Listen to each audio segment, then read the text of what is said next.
இது மாதிரி நுணுக்கமான விஷயங்கள் தனியாக உள்ள வச்சுட்டாங்க. அவங்களுக்கு தெரியும் இதுக்கு மேலே மாநாடு மேலே எதுவும் நடத்த முடியாது. மாநாடு தீர்மானத்தை போட்டு அவ்வளோதான் பண்ண முடியும். அதை தாண்டி ஒன்றுமே மாநில அரசு செய்ய முடியாதுன்னு அவருக்கு நல்லாவே தெரியும். அதனால அதெல்லாம் அந்த அறிக்கை எவனும் படிச்சுட்டு கேள்வி கேட்க மாட்டான். யாராவது கேள்வி கேட்டுருக்காங்க இது வரைக்கும் 10 வருஷமா யாரும் அதை போய் கேள்வி கேட்டதே கிடையாது. ஆனால் நினைக்கிறாங்க அவர் ஈழத்துக்காக ஏதாவது பண்ணிடுவார், எல்லாம் ஈழத்துக்கு ஏதாவது பண்ணிடுவார், எல்லாம் திரும்ப திரும்ப பேசிட்டே இருக்கிறாங்க. நீங்க முதலமைச்சராக என்னப்பா செய்வீங்க அப்படின்னா உங்களுக்கு தனியாக அவங்களுக்கு தெரியும் என்ன பண்ண முடியும்னு சொல்லிட்டு. அதிகபட்சம் சட்டசபையில் தீர்மானம் போட முடியும், ஜெயலலிதா அம்மையார் போட்ட மாதிரி. அதை தாண்டி ஒண்ணுமே பண்ண முடியாது நீங்க.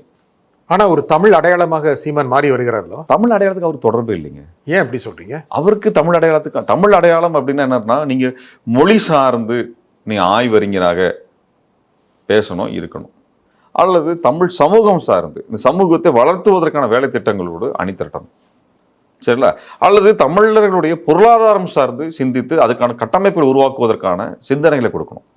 இப்போ அண்ணாவுடைய பணத்தோட்டம் தமிழருடைய பொருளாதார திட்டம் குறித்தான ஒரு அடிப்படை நூல்.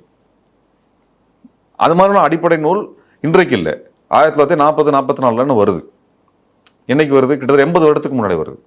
80 வருடத்துக்கு முன்னாடி தமிழர்களுடைய பொருளாதார அடித்தளம் எங்கு இருக்க வேண்டும், அது யார் அசைக்கிறார்கள் என்பதை ஆய்வாக கொடுத்திருக்கிறார் அறிஞர் அண்ணாவோட. சரிங்களா? அப்ப அந்த மாதிரியான ஒன்றை பேசணும். அல்லது தமிழர்களுக்கான அரசியல் சாசன ரீதியாக உரிமைகள் என்ன என்பதை ஆய்வு பண்ணி கொடுக்கக்கூடிய ஒரு அறிஞராக இருக்கணும்.